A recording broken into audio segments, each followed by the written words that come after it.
우리가 이제 사도행전 16장의 중간 부분을 읽었는데요. 이 사도행전 16장에 기록된 이 바울과 실라의 2차 전도 여행이라고 선교 간 거죠. 단기 선교 갔는데 이 빌립보라는 유럽의 첫 관문되는 도시입니다. 거기에서 벌어진 이런 한편의 드라마틱한 드라마, 영화 같은 장면이라고 할 수 있습니다. 죄수와 간수라는 적대적인 관계로 만난 이들이 그리스도 안에서 형제가 되어서 함께 크게 기뻐하는 해피엔딩으로 스토리가 끝나죠. 오늘 읽었잖아요. 그래서 오늘 본문의 결론이 어떻게, 그와 온 집안이 하나님을 믿음으로 크게 기뻐하니라라고 이렇게 증언하고 있습니다. 우리가 믿는 이 예수 그리스도 기독교는 기쁨의 신앙이에요. 기뻐하라. 기억나시죠? 그러나 이 아름다운 결말에 이르기까지 그 과정은 우리가 읽었지만 폭력, 탐욕, 오해, 고난으로 가득 차 있습니다. 어떻게 깊은 절망에 빠진 감옥 안에서 이렇게 찬란한 구원의 역사, 모두가 또 이렇게 기뻐하는 결론이 피어날 수 있을까요? 여러분, 이 이야기는 세상의 가치관과 하나님의 나라가 충돌했을 때 가장 어두운 지하 감옥, 그런 인생을 상징합니다. 우리가 적용을 하면 어떻게 그곳에서 한 영혼과 또 한 가정, 한 공동체를 구원하는 그곳이 빛의 진은지가 될 수 있다는 것을 우리에게 보여주고 있어요. 여러분, 이 바울과 실라가 도착한 빌립보에 대해서 좀 약간 간략하게 설명하면 거기는 유대인들의 그런 커뮤니티가 별로 없었던 곳 같습니다. 보통 바울과 실라가 전도 가면은 자기들의 그 동족, 우리가 한인 사회 같은 곳이죠. 그래서 유대인 회당에서 이 그리스도를 전파하고 이렇게 유대교에서 기독교로 컨버트라 그러죠. 하려고 이렇게 했는데 여기는 회당이 없었나 봐요. 그곳은 로마의 제국의 그 자랑스러운 도시였고 로마 법과 문화가 지배하는 이방인들이 많이 살던 도시였습니다. 그래서 이제 그 복음의 패턴이 회당 중심이 아니고 유대인 중심이 아니고 이방인들, 그래서 그들이 정해진 시간에 성문 밖에서 길거리에서 기도를 하면서 거기에 관심 있는 사람의 소수의 사람에게 그리스도를 전하는 그런 패턴으로 이제 바뀌게 됩니다. 그래서 길거리에서 노상 전도를 하는 그런 상황이에요. 그런데 그 와중에 그들이 이제 기도하면서 이렇게 하는 소리를 들었지 않겠습니까? 사람들이 대부분 무시했겠죠. 그런데 그 중에 이 도시에는 점을 잘 치는 용한 점쟁이가 여자인데 이름이 안 나와요. 나이도 안 나와요. 여종인데 영적으로는 귀신에게 둘러싸였고, 그죠? 그리고 사회적으로는 종이니까 주인에게 예속된 이중적인, 영적으로나 사회적으로나 결박되어 있는 한 인생이 있었습니다. 근데 그녀가 점을 잘 봐가지고 많은 복채를 벌었기 때문에, 근데 복채를 아무리 벌어본들 자기는 돈 한 푼 없는 거예요. 여기 주인이 복숭이로 나오는데 다 가져갔어요. 그런데 오늘 여기 본문에 보면 그 이전에 오늘 읽지 않았지만 16장에 보면 17절에 이렇게 나옵니다.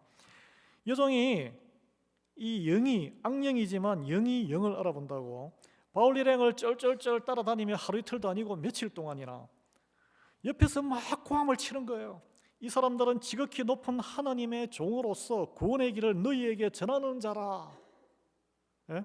그 외침이 진실이고 사실이었지만 성령님이 하는 일이 아니고 그거는 그 악령이 하는 일이잖아요, 이게. 그래서 사람들은 평상시에는 그 점치는 점을 참 좋아하면서, 왜냐하면 기복적인 자기들의 가려운 것을 긁어주는 점이기 때문에 돈을 턱턱 바쳤는데 이 진실을 외치는 아무도 신경을 안 쓰는 거예요. 무슨 소리 하는 거예요 도대체? 왜냐하면 내 인생에는 아무 지금 유익함이 없기 때문에 그래요. 그래서 따라다니면서 고함을 치니 바울이 여기 보면 성가셔서 이렇게 표현이 나오는데 그 영혼이 불쌍했을 수도 있죠. 마침내 예수 그리스도의 이름으로 명하노니 그에게서 나오라고 귀신에게 명령을 하고 귀신이 즉각 떠납니다. 이 한 억압받던 영혼이 자유를 얻는 치유의 순간이에요. 여러분, 예수님께서 이런 일을 많이 하셨어요. 군대 귀신 든 그 무덤에서 막 빨가벗고 막 광인 그 한 사람을 살리기 위해서 갈릴리 바다를 건너서 그 한 영혼을 구하고 돼지떼가 수백 마리, 수천 마리였는지도 모르죠. 그 엄청난 재산상의 손실을 끼치고 떠나지 않습니까? 그러니까 사람들이 나는 당신을 감당하지 못하겠으니 우리 마을에서 떠나 주십시오. 왜냐하면 경제적으로 너무나 손실을 입었으니까 영혼에 대한 것보다는 자기의 돈이 더 중요했던 사람들은 예수님을 영접 못합니다. 근데 이제 이렇게 보통 사람들은 정신이 혼망하거나 뭔가에 휘둘려 있는 사람의 정신이 들어오면 이 성경의 기록을 보면 놀라운 기적이다. 이거는 그 누구도 취하지 못했던 일이다. 그래서 그 영향력을 행사한 복음을 행사의 능력으로 취한 사람에게 귀를 기울입니다. 그래서 그 중에 한두 사람이 정말 회개하고 거듭나서 하나님의 역사가 시작이 돼요. 그런데 빌립보는 그 지배하는 신이 이 진리에 대한 추구가 아니고 돈이었어요. 돈. 여러분, 미국을 지배하는 지금 영이 무엇입니까? 두 싸움이 있어요. 하나님과 돈이 있어요. 여종의 주인들은 황금알을 낳는 거위 같은 그녀의 이 점술의 영에 휘둘린 그것이 상실돼 버리자 분노에 휩싸였어요. 어떤 그 주석가는 미쳐버렸다 이렇게 표현을 해요. 광분해 가지고 이성을 잃어버린 거예요. 그들의 분노는 순전히 사적인 재정적인 손실에서 비롯된 거예요. 수입원이 끊어진 거예요. 무엇으로 인해서? 예수 그리스도의 이름으로 인해서. 여러분 가운데 만약에 예수 그리스도의 이름으로 인해서 여러분의 가게가 망해버렸다면, 수입원이 끊어졌다면 여러분은 감사 헌금을 내시겠습니까? 광분하시겠습니까?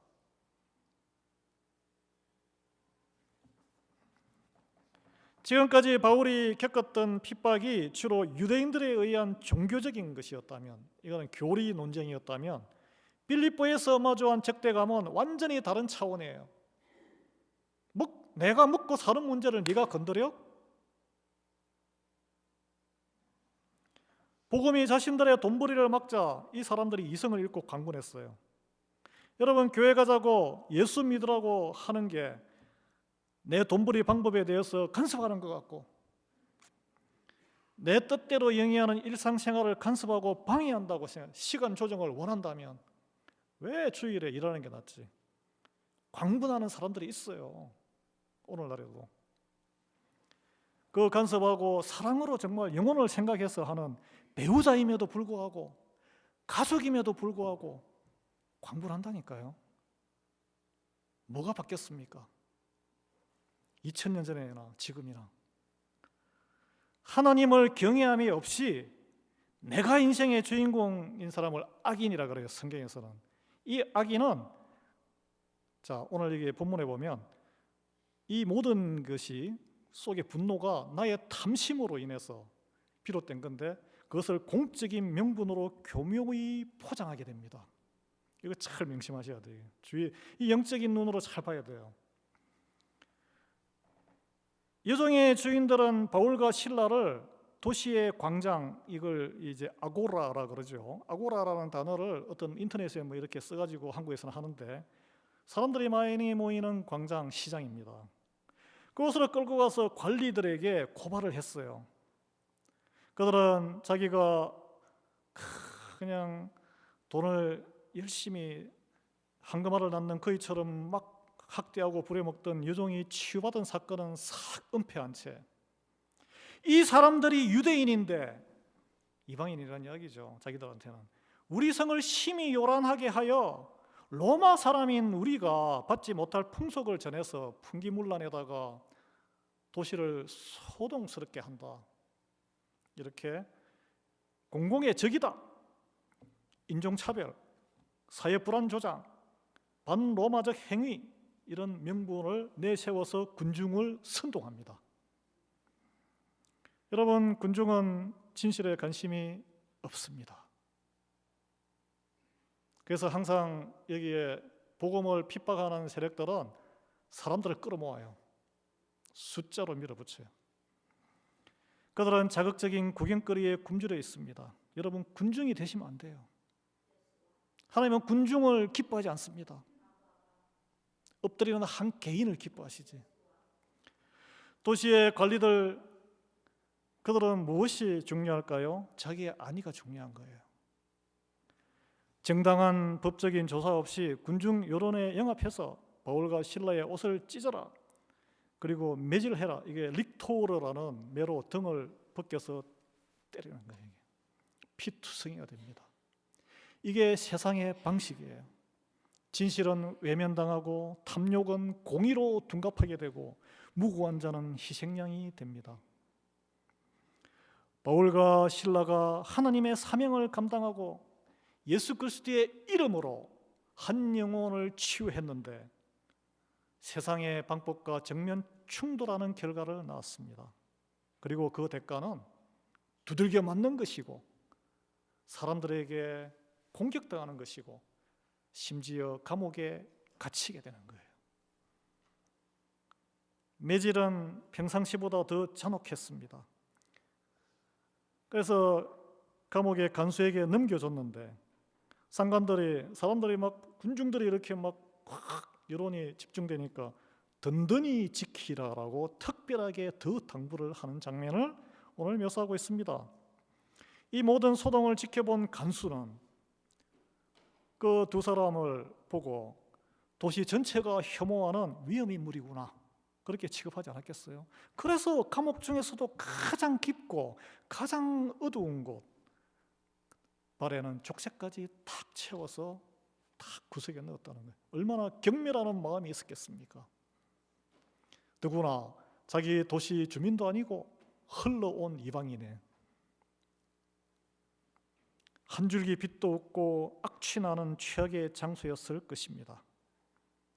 지금 성지순례 제가 찾아보니까 성지순례는 아직 그 흔적이, 허물어진 흔적이 남아 있다 그러더라고요. 그 굴이 육체적인 고통과 정신적인 모멸감과 영적인 아무도 자기들을 위로해 주지 않는 그런 상황. 그러나 오늘 본문에는 이 모든 과정에서 바울과 실라가 눈물을 흘렸다, 울부짖었다, 저항했다, 변명했다, 그런 거 없어요. 묵묵히 이 고난을 또 감당했어요. 바보 같아요, 어떻게 보면. 그래서 이 인생의 바닥에서 한 사람의 믿음이 진짜 드러나는 거예요. 여러분, 이런 억울한 누명과 나는 좋은 일을 했는데 이런 일을 당하면 여러분 어떻게 반응을 그동안 하셨습니까? 어떻게 반응하시겠어요? 제가 목사지만 저 같아도 막 분해서 속으로 막 굉장히 분했을 것 같아요. 하나님한테 항의했을 것 같아요. 기도하면서도. 대부분의 사람은 이런 상황에서 신세한탄을 합니다. 낙심합니다. 야, 불가항력이네. 절망해요. 야, 이러다가 베드로, 아니 요한이나 야고보처럼 이러다가 이거 여기서 내 인생이 끝나는 거 아닌가? 또는 어떤 좀 이런 지옥 같은 현실에서 벗어나기 어떻게 하면 탈옥을 한번 해볼까? 빠삐용이라는 유명한 영화도 있잖아요. 감옥에 갇힌 모든 사람들은 자기가 죄지었다고 생각 안 하고 탈옥하기를 꿈꾸죠. 돈을 써서 빠져나오려고 하고. 그러나 이 한밤중에 이런 절망적인 마음이 지배하고 다른 죄수들도 다 그런 상황에서 막 그냥 그렇게 있는데 예상치 못한 소리가 울려 퍼졌어요. 그것은 신음이나 저주의 목소리도 아니고 탄식과 한숨도 아니고 기도의 소리, 기도의 소리. 하나님을 찬송하는 소리. 그 시대의 찬송은 시편이었어요. 시편, 말씀이었어요. 여러분, 기도와 찬송은 내가 원하는 것을 줄줄줄 읽는 주문이 아니고 말씀으로 하나님께 아뢰는 거예요. 그럼 기도는 무엇이냐? 이 안에 많은 기도문이 있습니다. 특히 모든 기도는 이 시편이 나오는 게 다 기도문이에요. 시편. 그래서 저는 이걸 보면서 뭐 어떤 기도와 어떤 찬송을 했을까? 기록에는 안 나오지만 오늘 본문에 아마 우리가 잘 알고 있는 다윗의 기도 23편을 하지 않았을까? 여호와는 나의 목자시니 내게 부족함이 없으리로다. 그 감옥에서 부족한 것밖에 없는데 이런 기도와 찬송을 하지 않았을까요? 그가 나를 푸른 풀밭에 누이시며 쉴만한 물가로 인도하시는도다. 등짝이 다 갈라져 가지고 드러눕지도 못하는데 무슨 푸른 풀밭이었겠어요 거기가. 이런 노래를 기도와 찬양을 할 때 이걸 할 수 있다는 거예요. 내가 사망의 음침한 골짜기로 다닐지라도 거기가 사망의 음침한 감옥 속이잖아.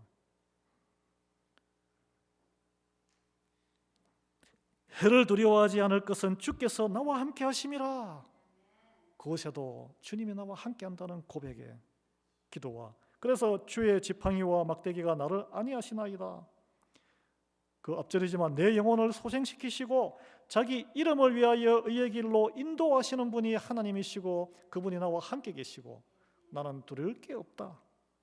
이걸 속으로만 생각하는 게 아니고 외우면서 거기서 엎조리면서 큰 소리로 찬양을 올렸다는 거 아니에요. 그랬더니 거기에서는 또 다른 죄수들이, 살인자들도 있었을 테고 베레벨 죄수가 있었겠죠. 펠로니를 저지른 사람들, 그리고 모함을, 누명을 써가지고 온 사람도 있었겠죠.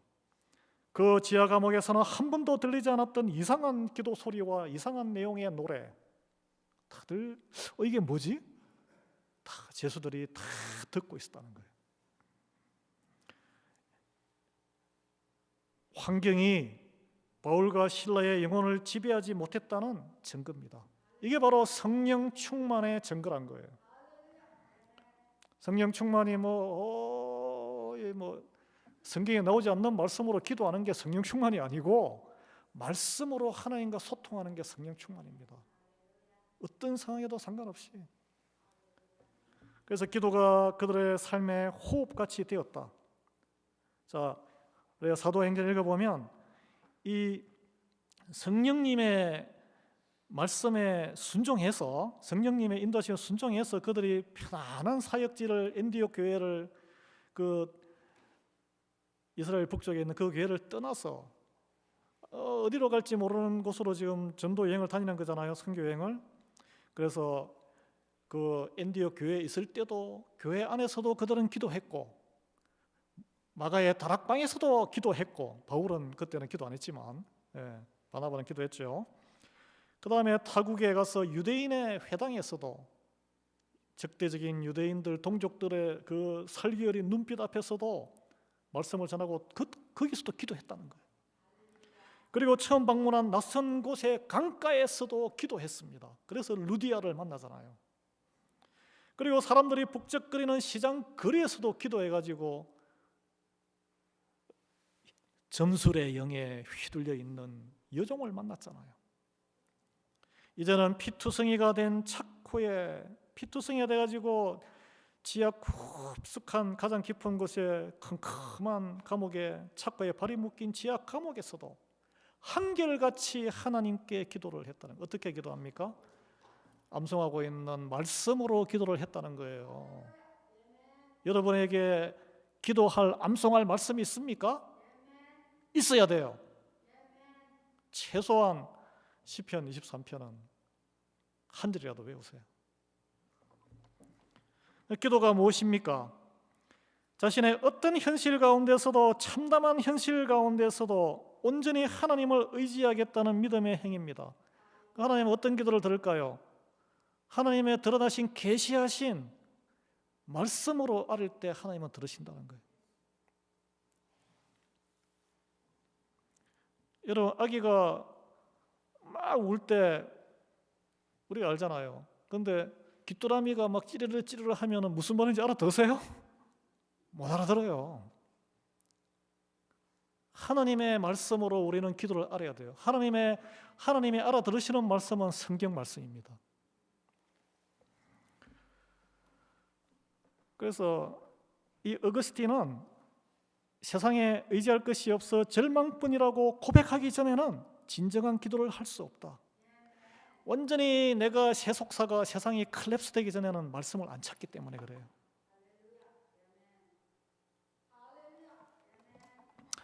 바울과 실라가 처한 상황이 인간적인 소망을 품을 수 없는 절대 절망의 상태고, 그래서 그곳에서 말씀에 의지하는 순수한 기도가 터져 나온 거라고 할 수 있겠습니다. 여러분, 그들의 기도가 어떤 기도였겠습니까? 여러분 같으면 어떤 기도 하시겠어요? 너무 고통스럽습니다, 제발 빼내주세요, 이런 기도했을까요? 상황을 타개하기 위한 수단이 기도가 아니란 거예요. 여러분, 상황을 초월해서 함께 하시는 하나님의 임재를 고백하는 행위가 기도한 거예요.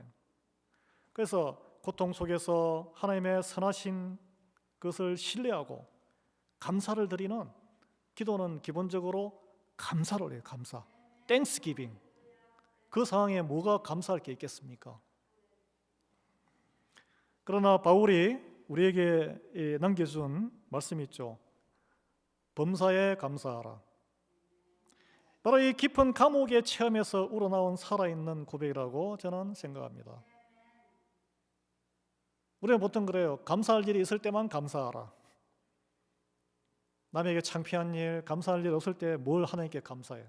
보통 이렇게 해석을 하죠. 그건 주관적인 해석. 내가 왕이고 하나님이 내 부리는 종이 될 때 해석이에요. 그거는. 그들은 피투성이 몸으로 악취나는 지하 감옥에서 푸른 초장과 실만한 물가를 아마 노래했을 것입니다. 그들의 찬양이 저주만 가득했던 감옥의 가장 깊은 곳을 하나님의 임재가 머무는 성소로 바꾸어 놓은 거예요. 듣는 사람들은 그렇게 이상하다 느끼지 않았겠어요? 재수만 들었겠어요? 간수도 들었다는 거예요. 기도와 찬양이 절정에 이르렀을 때에 오늘 본문은 갑자기 큰 지진이 일어나서 옥터가 움직였다고 했습니다. 그 지역이 지진되긴 하지만 성경에서 지진은 종종 하나님의 강력한 개입을 상징합니다. 이 지진이 단순한 자연현상이 아니었다는 것은 오늘 또 본문에 옥문이 열리고 이게 쇠로 막 쪼아놨을 텐데 다 열리고 심지어 발에 족쇄까지 모든 죄수가 다 풀렸다. 이거는 기적이에요. 우리가 해석할 수 없고 이해할 수 없는 인간의 영역 밖에 있는 하나님의 능력만이 할 수 있는 모든 속박이, 인간적인 속박이 다 무너져 내린 것을 이야기합니다. 이게 죄수들과 특히 바울과 실라에게는 해방의 순간 아니겠습니까? 자유의 순간이에요. 그런데 입장 바꿔서 간수 입장에서는 심판의 시간입니다. 잠에서 깬 간수가 죄수들이 다 도망쳤겠구나, 누가 도망을 안 가겠나, 이런 판국에 도망치면 죄수는 어떻게 됩니까? 당시 로마법에 모든 책임을 지고 죽어야, 사형을 당하거나 고문을 당하거나 해서 죽는 거예요. 그래서 그는 칼을 빼어 자결하려고 했습니다. 당시 세계관에서는, 로마 세계관에서는 명예롭게 죽는 것이 칼을 이렇게 해가지고 배를 찔러서 죽는 거예요.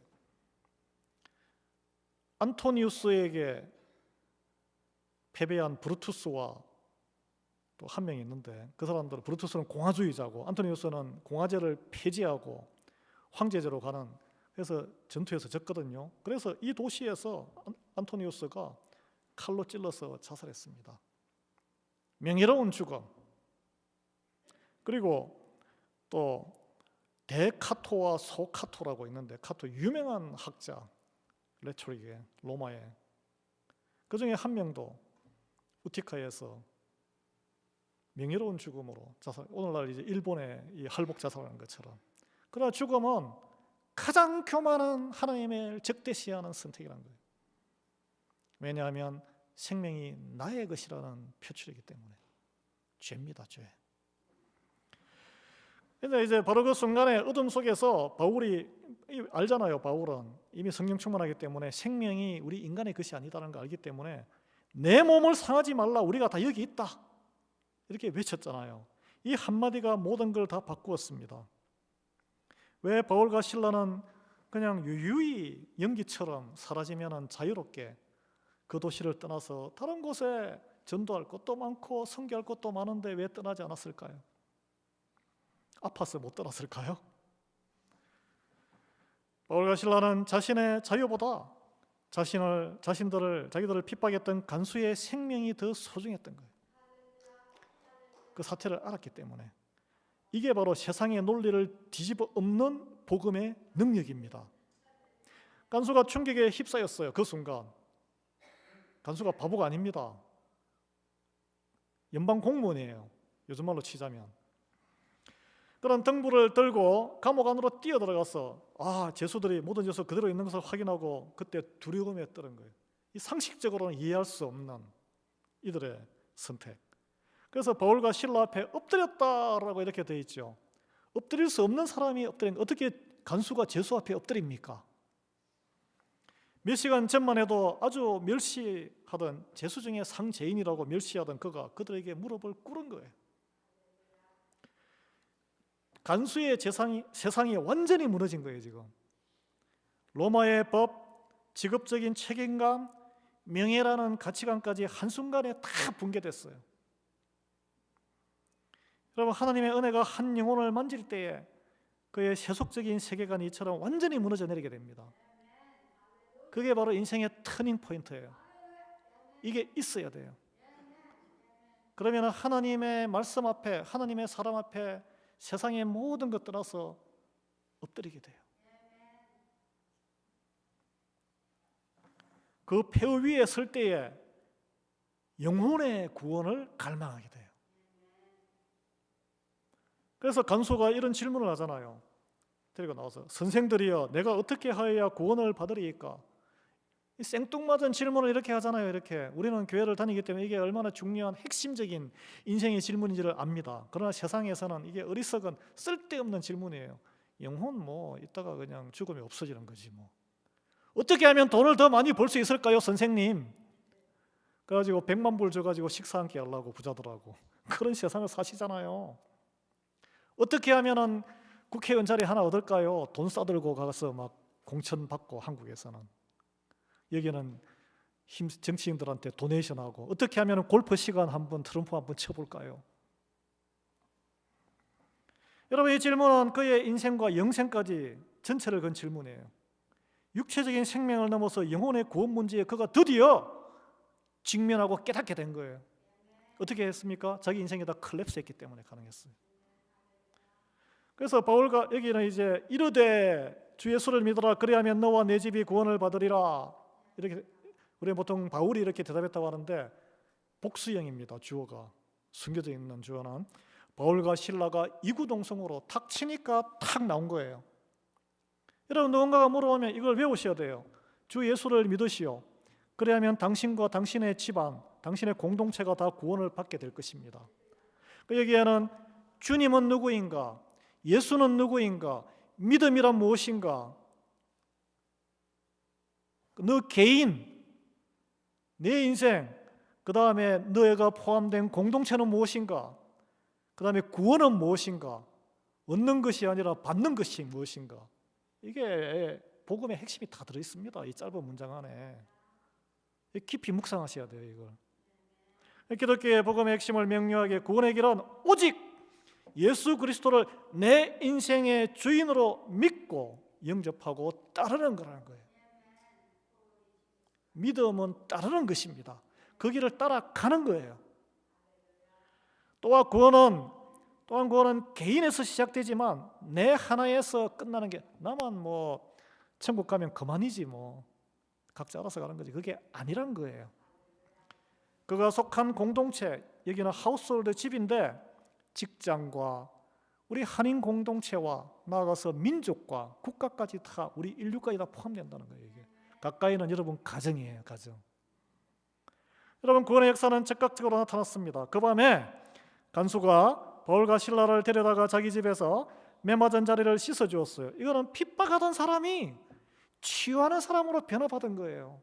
여러분, 복음이 들어가고 그리스도를 영접하면은 다른 사람 뭐라고 씹어 돌리고 막 너는 하든지 말든지 나는 내 삶이 바빠, 이 태도가 변한다니까요. 이게 돌봐주는 사람, 아픈 사람 가서 케어링해주고 그런 사람 없나?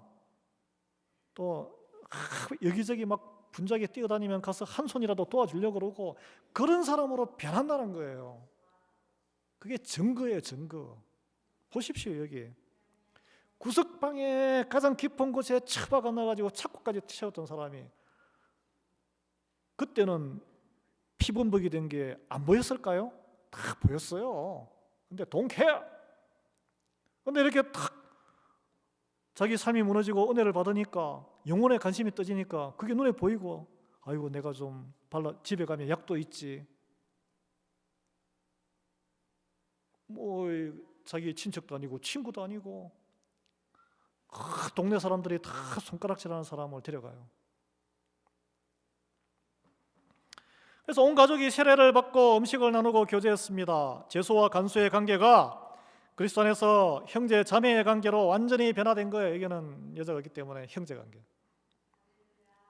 본문은 이 모든 변화의 정점을 큰 기쁨으로 딱 요약하잖아요. 우리의 종착, 우리 인생의 종착은 영원한 큰 기쁨이에요. 하나님을 믿게 됨으로 인해서 얻게 된 죄와 사망에서 해방된 근원적인 기쁨을 말합니다. 결론적으로 저와 여러분의 집, 우리가 소속된 공동체, 직장 공동체, 한인 공동체 향한 하나님의 계획이 여기에 있다는 거예요. 빌립보의 감옥의 이야기는 억울한 고난으로 시작해서 위대한 구원과 기쁨으로 끝났습니다. 이 모든 변화의 중심에 어떤 상황에도 하나님을 신뢰하고 기도하고 찬양했던 두 사람의 믿음의 사람이 있었다는 거예요. 여러분, 그들은 절망적인 환경을 하나님을 예배하는 제단으로 삼았다는 사실을 우리가 기억해야 할 것입니다. 하나님은 너희를 향한 나의 생각을 내가 아나니 평안이요 재앙이 아니니라, 너희에게 미래와 희망을 주는 것이니라 라고 약속하시고 계십니다. 예레미야 29장 11절 말씀. 사실은 이 말씀은 12절 13절에 기도하면 나를 찾을 것이고 나를 찾는 자는 내가 만나줄 것이다 라는 말씀으로 이어집니다. 중요한 것은 하나님이 우리를 향한 생각이 평안이고 재앙이 아니란 거예요. 인생이 감옥같이 확 갇힐 때 하나님이 없다고 생각하지 마십시오. 우리 눈에는 재앙으로 보이는 상황의 이면에 평안과 희망을 향한 하나님의 선한 계획이 숨겨져 있다는 거예요. 오늘 자세히 보십시오. 어떤 선한 계획입니까? 간수와 그 집안이 온전히 회복되고 하나님의 백성이 되는 계획이에요, 이게. 그래서 바울과 실라의 고난이 그 자체로 끝난 게 아닙니다. 여러분, 어떤 고난이 인생 신앙생활에도 있다면 여러분 통해서 분명히 누군가 하나님에게 인도하고자 하는 뜻이 있다는 걸 깨달으셔야 된다는 거예요. 여러분, 오늘 우리도 인생의 깊은 감옥에 갇힐 때가 있습니다. 누군가의 핍박과 이 손가락질을 받을 때가 있어요. 아마도 그 핍박하는 사람을 구원하기 위해서 그럴지도 몰라요. 예. 중요한 것은 이제 그때 나의 선택인데 어둡고 깊은 곳에서 무엇을 하는가? 절망하는가? 에잇! 그러면서 그냥 하나님 믿어서 별거 없네, 불가건 불가원 싹 그냥 교회 떠나고 그러면 아무 진전이 없죠. 아니면은 그때 찬양하시고 기도하시고, 무엇으로 찬양하고 기도한다고요? 말씀으로. 여러분, 찬양곡을 보십시오. 모두 이 찬양곡은 기도입니다. 말씀에 근거한 거예요. 바울과 실라의 이야기는 우리에게 도전합니다. 우리의 순종과 믿음의 찬양을 통해 하나님은 오늘도 한 영혼, 한 가정, 한 공동체, 한 민족을 구원하기 위해서 일하시고 계시다는 거예요. 우리가 바로 있는 그 절망의 자리에서 주 예수를 믿으라 하는 복음을 붙들 때, 하나님께 기도하고 찬양하고 예배할 때 우리의 삶이 또 다른 누군가의 구원의 빛을 비추는 통로가 될 것입니다. 저는 그런 큰 기쁨을 우리 오늘 예배에 참여하신 모든 분들이 최소한 한 번 또는 계속 해마다 누리시기를 예수 그리스도의 이름으로 축원합니다.